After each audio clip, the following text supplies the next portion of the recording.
नमस्कार दोस्तों, स्वागत है आप सभी के आपके अपने YouTube channel agriculture on top knowledge में। तो आज हम दोस्तों पढ़ने वाले हैं उसका कोशिका, यानी कि कोशिका जिसे इंग्लिश में बोलते हैं सेल को कवर करने वाले हैं। आपको इसे याद रखने की आसान ट्रिक भी बताएंगे। इस चैप्टर के अंदर हम क्या है आपको कुछ ऐसी ट्रिक बताएंगे जो आपके एग्ज़ाम के लिए क्या लंबे समय तक याद रहे। तो दोस्तों, अगर आप ICAR, BHU या UP कैटेट एग्ज़ाम या अन्य BSc एग्रीकल्चर एंट्रेंस एग्ज़ाम की तैयारी कर रहे हैं तो आप इस वीडियो को शुरू से लेके लास्ट तक ज़रूर देखें और अपने नोट्स बनाते चलें। चलिए बिना समय गंवाए आज का चैप्टर शुरू करते हैं। तो दोस्तों, सबसे पहले हम देखेंगे इसके अंदर जंतु विज्ञान। जंतु विज्ञान किसे कहते हैं, ठीक है, इसकी क्या परिभाषा है।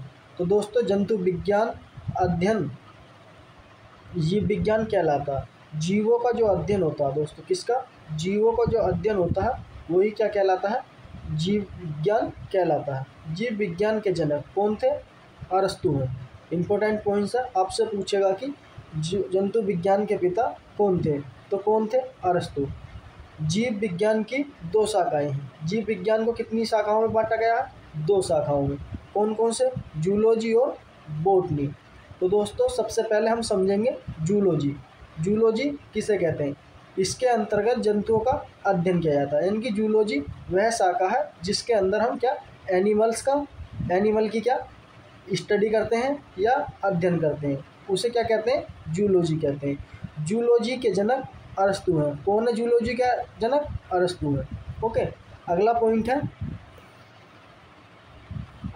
है बॉटनी। यानी कि बॉटनी किसे कहते हैं, इसके अंतर्गत पादप एवं पौधों का अध्ययन किया जाता है। बॉटनी के अंदर किसके अंदर, इसके पादप जो प्लांट होते हैं उनका हम क्या अध्ययन करते हैं, ठीक है। इसलिए इसे क्या बॉटनी कहते हैं। बॉटनी के जनक किसे कहा जाता है, थियोफ्रास्टस। इंपॉर्टेंट ये पॉइंट है, ठीक है, आपका क्या इंपॉर्टेंट बहुत ही पॉइंट है, क्यों क्या कहा जाता है। ओके, ये आप देख सकते हैं सेल, ठीक है।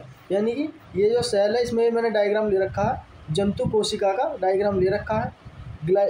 इसमें क्या क्या पाया जाता है उसके बारे में सबसे पहले देखते हैं, फिर उसके बाद एक एक टॉपिक करके क्या पढ़ेंगे हम।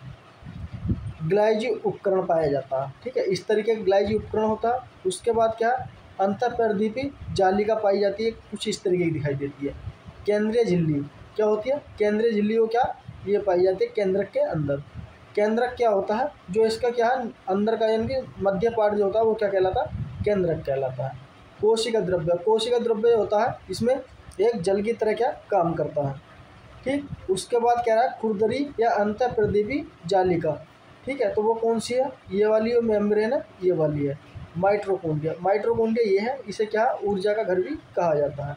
अगला पॉइंट है राइबोसोम। ये छोटे छोटे पॉइंट होते हैं, ये राइबोसोम होते हैं। लाइसोसोम ये पाया जाता है। तारकाय कौन सा होता है हमारा, ये जो पॉइंट है ये तारकाय कहलाते हैं। कोशिका झिल्ली कौन सी है, ये वाली, ठीक है, जो इसके क्या है बाहर की तरफ होती है उसे क्या कहते हैं, कोशिका झिल्ली। इसका क्या काम होता है, प्रोटेक्शन करती है किसे, सेल का। ओके, उसके बाद बात करते हैं, सबसे पहले देखते हैं कोशिका। यानी कि कोशिका किसे कहते हैं या कोशिका क्या है। कोशिका को इंग्लिश में बोलते हैं सेल। क्या बोलते हैं, सेल बोलते हैं, सेल बोलते हैं। ओके, सबसे पहले समझते हैं कोशिका का अध्ययन क्या कहलाता है, साइटोलॉजी कहलाता है। जिसमें क्या हम कोशिकाओं का अध्ययन करते हैं उसे क्या कहते हैं, साइटोलॉजी कहते हैं। अगला पॉइंट है कोशिका समस्त जीवों की क्या संरचनात्मक तथा क्रियात्मक क्या इकाई है। यानी कि हमारे जो शरीर है या प्लांट का जो भी पार्ट है वो किससे बने हुए होते हैं, कोशिकाओं से छोटे छोटे मिलकर क्या बने हुए होते हैं, ठीक है। जैसे आप समझ सकते हैं, आपको अपना घर बनाने में किस किस चीज़ की ज़रूरत पड़ती है, ईंट की ज़रूरत पड़ेगी, उसके बाद क्या आपको सीमेंट की ज़रूरत पड़ेगी, उसके बाद आपको बजरी। यानी कि इस तरीके से क्या आपको ये जो नीड की आवश्यकता है उनसे क्या मिलकर बनी हुई होती है। इस तरीके से क्या हमारे शरीर की सेल बनी हुई होती है। ओके, उसके बाद अगला पॉइंट है प्रत्येक जीवधारी का शरीर कोशिकाओं से क्या मिलकर बना हुआ था। जितने भी जीवधारी हैं, जितने भी लिविंग ऑर्गेनिज्म हैं उनका जो शरीर है मेडअप ऑफ बना हुआ होता है किससे? कोशिकाओं से। सबसे इम्पोर्टेंट पॉइंट है कोशिका की खोज सर्वप्रथम 1665 में हुई थी। किसने की थी? रॉबर्ट हुक ने की थी। किसने की थी? रॉबर्ट हुक ने की थी। ये आपसे पूछ सकता है कि सबसे पहले कोशिका की खोज किसने की थी? तो रॉबर्ट हुक ने कब? 1665। किंतु इन्होंने मृत कोशिकाओं की क्या खोज की थी? इन्होंने जो खोज खोजी थी वो कैसी थी? मृत कोशिका थी। ओके, इन्हें फादर ऑफ साइटोलॉजी भी कहा जाता है, यानी कि रॉबर्ट हुक को क्या कहा जाता है? फादर ऑफ साइटोलॉजी कहा जाता है। मृत कोशिकाओं को नेफ्रोसिन कहते हैं। जो हमारी मृत कोशिका होती हैं वो क्या कहलाती है? नेफ्रोसिस कहलाती है। आपसे पूछेगा कि आपके एग्जाम में एमसीक्यू में कि मृत कोशिकाओं को किस नाम से जाना जाता है, तो किस नाम से? नेफ्रोसिन के नाम से जाना जाता है। अगला पॉइंट है रॉबर्ट ब्राउन ने कोशिका संबंधित खोज का वर्णन माइक्रोग्राफी पुस्तक थी, इन्होंने क्या उसमें लिखा था। ठीक, उसके बाद अगला पॉइंट है साथियों, सर्वप्रथम जीवित कोशिका की खोज कब हुई थी? 1674 ईस्वी में एंटन वैन लुवेन हुक ने की थी। यानी कि सबसे पहले जीवित कोशिका की खोज किसने की थी? एंटन लुवेन हुक ने क्या की थी? आपसे क्या पूछेगा कब? 1674 में। आपसे पूछेगा कि जीवित कोशिका की खोज किसने की? तो एंटन वैन लुवेन हुक ने की थी। इन्हें क्या? फादर ऑफ बैक्टीरियोलॉजी कहा जाता है, यानी कि इन्हें और किस नाम से जाना जाता है? फादर ऑफ बैक्टीरियोलॉजी के नाम से। अगला पॉइंट है, अगला पॉइंट कह रहा है स्लाइडन एंड स्वयं ने क्या कोशिका सिद्धांत दिया था। ठीक, आपसे पूछेगा कि एग्जाम में कोशिका सिद्धांत किसने दिया था? उसमें क्या आपको 4 ऑप्शन दे रखे होंगे, तो वो किसने दिया था? स्लाइडन एंड स्वयं ने क्या दिया था? और कहा कि शरीर कोशिकाओं का बना हुआ होता। जो हमारा शरीर है वो किससे मिलकर बना हुआ होता? कोशिकाओं से। कोशिका शरीर की क्या? सबसे छोटी इकाई है। ठीक है, आपसे प्रश्न में पूछेगा कि कोशिका की सबसे छोटी इकाई कौन सी है, कि उससे सबसे छोटी इकाई कौन सी है? तो आपको पता होना चाहिए कौन सी है? कोशिका है। ओके, अब बात करते हैं पॉइंट टू पॉइंट जो आपके एग्जाम में पूछे गए हैं, प्रश्न पूछे जाते हैं। सबसे छोटी कोशिका माइक्रोप्लाज्मा कोशिका होती है, और सबसे बड़ी कोशिका शत्रुमुख का जो अंडा होता वो होती है। सबसे लंबी कोशिका तंत्रिका तंत्र या स्नायु कोशिका होती है। अगला पॉइंट है मानव में सबसे बड़ी कोशिका ओव्यूलिन के अंडाणु होते हैं, और मानव में सबसे छोटी कोशिका स्पर्म यानी कि शुक्राणु होते हैं। उसके बाद अगला पॉइंट है कोशिका के अंदर कोशिकांग पाया जाता है, यानी कि कोशिका के अंदर क्या क्या पाया जाएगा? कोशिकांग पाया जाएगा। आपसे पूछ सकता है कि कोशिका के अंदर क्या पाया जाता है, कंफ्यूज करने के लिए, तो उसमें क्या 3-4 ऑप्शन दे देगा। तो आपको पता होना चाहिए कोशिका के अंदर कोशिका अंग ही पाए जाएंगे। अगला पॉइंट है कोशिकाएं माइक्रोस्कोपिक होती हैं, यानी कि जो हमारी कोशिकाएं होती है वो कैसी होती हैं? माइक्रोस्कोपिक होती हैं। उन्हें क्या हम अपनी आंखों से नहीं देख सकते, गैर माइक्रोस्कोप की हेल्प लिए। अगला पॉइंट है नोट करके लिख रखा, जो बहुत ही इंपॉर्टेंट बातें हैं इसकी। पहला पॉइंट क्या कह रहा है? तंत्रिका कोशिका में किसी भी प्रकार का क्या विभाजन नहीं होता। जो हमारे शरीर की जो तंत्रिका तंत्र पाया जाता है उसमें क्या किसी प्रकार का क्या विभाजन नहीं होता, यानी कि वो अपने आप को क्या रिपेयर नहीं कर सकती। अतः क्षत्रकृत कोशिकाओं को ठीक नहीं कर सकती।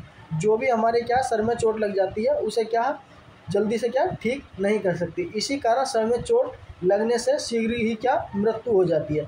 इसलिए ही क्या बोलते हैं जो लोग कि हेलमेट लगाकर सड़क पर हमें क्या चलना चाहिए, क्योंकि हमारे जो शरीर का जो मेन फंक्शन है वो हमारा क्या ब्रेन है। अगर आपके ब्रेन में अगर चोट लगती है किसी कारणवश, तो आपकी क्या जो उसके अंदर कोशिका होती है वो जल्दी से रिप्लेस नहीं होती, या तो आपकी मृत्यु हो जाएगी या आप क्या कोमा में चले जाओगे।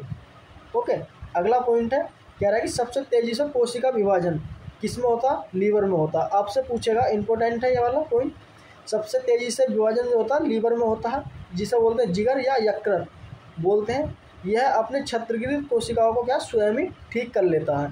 ओके, आपने सुना होगा कि लीवर क्या है डोनेट कर देते हैं, तो डोनेट करने पर अगर आपका 10% लीवर भी ठीक है तो अपने आप को क्या रिकवर कर लेता है। उसके बाद अगला पॉइंट है कोशिका अंग। क्या है? कोशिका अंग कौन कौन से, उन्हें देख लेते हैं कौन कौन से कोशिका अंग पाए जाते हैं। तो जीव द्रव्य यानी कि प्रोटोप्लाज्म जिसे बोलते हैं, इसकी खोज पुरकंजे ने की थी। जो आपसे पूछेगा जीव द्रव्य की खोज किसने की थी, तो इसकी खोज पुरकिंजे ने की थी। यह एक तरल गाढ़ा पदार्थ होता है जिसे क्या है हेक्सले ने इसे जीवन का भौतिक आधार बताया था। ठीक, ये वाला पॉइंट है, हेक्सले ने इसे जीवन का भौतिक आधार बताया था। बहुत ही इंपॉर्टेंट पॉइंट है, आपके यूपी कैटेट में कई बार पूछा गया है ये वाला पॉइंट, और आईसीआर एग्जाम में भी क्या पूछा गया है। सभी जैविक क्रियाएं इसी द्रव के अंदर क्या होती हैं, जितनी भी एक्टिविटी होती हैं वो किसके अंदर होती हैं, जीव द्रव्य के यानी कि प्रोटोप्लाज्म के अंदर। इसका जो है 80% भाग किसका बना हुआ होता है, जल का। किसका बना हुआ होता है, 80 से 90% क्या भाग जल का बना हुआ होता है। यह 2 प्रकार का होता है, यानी कि हमारे प्रोटोप्लाज्म है यानी कि जीव द्रव्य वो 2 प्रकार का होता है। कौन कौन से, कोशिका द्रव्य और केंद्रिका द्रव। कोशिका द्रव और केंद्रिका द्रव, ओके, यानी कि न्यूक्लियस और सेल। अगला पॉइंट है कोशिका द्रव कोशिका को सूखने से बचाता है। जो कोशिका के अंदर कोशिका द्रव पाया जाता है वो किससे, जो उसके अंदर कोशिका होती है उन्हें सूखने से क्या बचाता है, यानी कि हेल्प करता है। अगला पॉइंट है कोशिका भित्ति किसे कहते हैं, यानी कि सेल वॉल। सेल वॉल किस में पाई जाती है उसकी बात करते हैं। यह कोशिका का कठोर भाग होता है। क्या होता है, कठोर भाग होता है। यह केवल पौधों में पाई जाती है। आपसे पूछेगा कि कोशिका भित्ति निम्नलिखित में किस में पाई जाती है, उसमें 4 ऑप्शन दे देगा। मानव में पाई जाती है, प्लांट में पाई जाती है, या किसी भी मतलब इंसेक्ट का नाम दे दे उस तरीके से। तो आपको पता होना चाहिए हमारी कोशिका भित्ति होती है यानी कि सेल वॉल जो पाई जाती है केवल प्लांट में ही पाई जाती है। और यह किसकी बनी हुई होती है, सेलुलोज की बनी हुई होती है। दोस्तों किसकी बनी हुई होती है, सेलुलोज की। तो अगला पॉइंट है जीवाणु एक पादप होता है। जीवाणु क्या है, पादप है जो कोशिका भित्ति यानी कि पेप्टोग्लाइकेन की क्या बनी हुई होती है। जो जीवाणु होते हैं बैक्टीरिया की जो कोशिका होती है बनी हुई, किसकी बनी हुई होती है, पेप्टोग्लाइकेन की क्या बनी हुई होती है। अगला पॉइंट है कवक की कोशिका भित्ति किसकी बनी हुई होती है, काइटिन की बनी हुई होती है। आपसे पूछेगा कि कवक की कोशिका किससे बनी हुई होती है, तो किससे होती है, काइटिन से होती है, ओके। उसके बाद अगला पॉइंट है क्या कह रहा है, कोशिका झिल्ली यानी कि सेल मेम्ब्रेन। सेल मेम्ब्रेन क्या है उसके बारे में देखते हैं। यह क्या है, जंतु एवं पादपों में क्या पाई जाती है, ठीक है। सेल मेम्ब्रेन किसके अंदर पाई जाती है, जंतु और पादपों में क्या दोनों में पाई जाती है।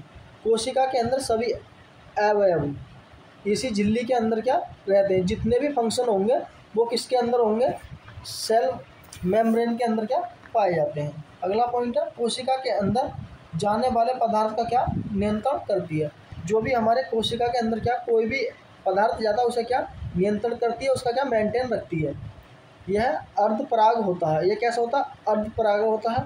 कुछ ही वस्तुओं को क्या अंदर जाने देता है, ना कि सभी वस्तुओं को। जो क्या काम किया उन्हें क्या जाने देता है, ओके।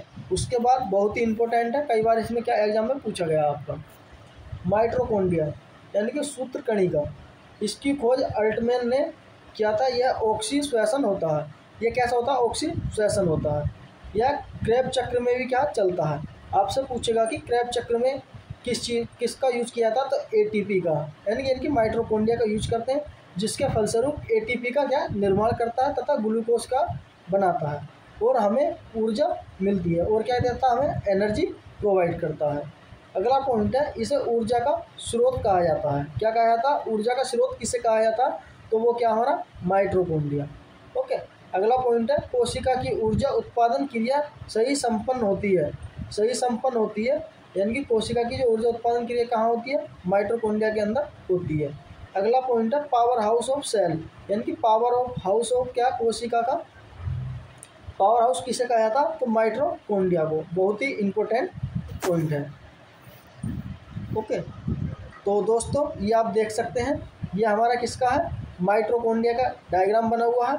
इसके अंदर एटीपी सिंथेज होता है और क्या होता है, प्री माइटोकॉन्ड्रिया ऑक्स पाया जाता है इसमें, ठीक है। क्रिस्टल पाए जाते हैं इसके अंदर, राइबोसोम पाया जाता है, कण पाए जाते हैं कुछ इस तरीके से, ठीक है।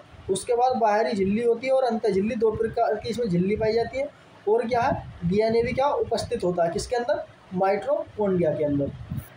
तो दोस्तों आपको मुझे कमेंट में बताना है, आप मुझे कमेंट में बताओगे कि ट्रैफिक पुलिस को कौन सी कोशिका के अंग को जाना जाता है, यानी कि कौन सा ऐसा अंग है जो क्या ट्रैफिक पुलिस के नाम से जाना जाता है। उसका आंसर आपको क्या मुझे कमेंट में देना, बताना है। तो दोस्तों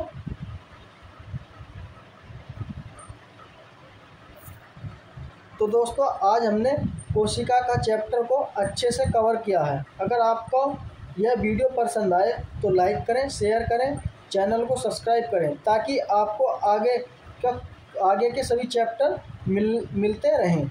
अगर आपको कोई भी डाउट हो तो आप मुझे कमेंट में पूछ सकते हैं, मैं आपका हेल्प करने के लिए हमेशा तैयार हूँ। तो दोस्तों इसी प्रकार अपना सपोर्ट बनाए रखिए और इस वीडियो को ज़्यादा से ज़्यादा अपने दोस्तों तक शेयर करिए। तो थैंक यू दोस्तों। अगर आपको ये PDF चाहिए तो आपको मैं टेलीग्राम अपना डाल दूँगा, ठीक है, जहाँ आप मेरा प्लेलिस्ट जाकर चेक कर सकते हैं, ठीक है। उसमें व्हाट्सअप नंबर है मेरा, वहाँ से व्हाट्सअप नंबर पे मुझे मैसेज करके इसे फ्री ऑफ कॉस्ट पा सकते हैं। तो दोस्तों मस्त रहिए, स्वस्थ रहिए। इसलिए मैं आपके लिए छोटी छोटी क्लासें लाता हूँ जिससे आप बोर ना हो और आप अच्छी तरह से समझ सकें और अपनी अच्छी तरह से तैयारी कर सकें। तो थैंक यू दोस्तों, मिलते हैं अगली वीडियो में। तब तक के लिए हमें इजाज़त दें। मस्त रहें, स्वस्थ रहें।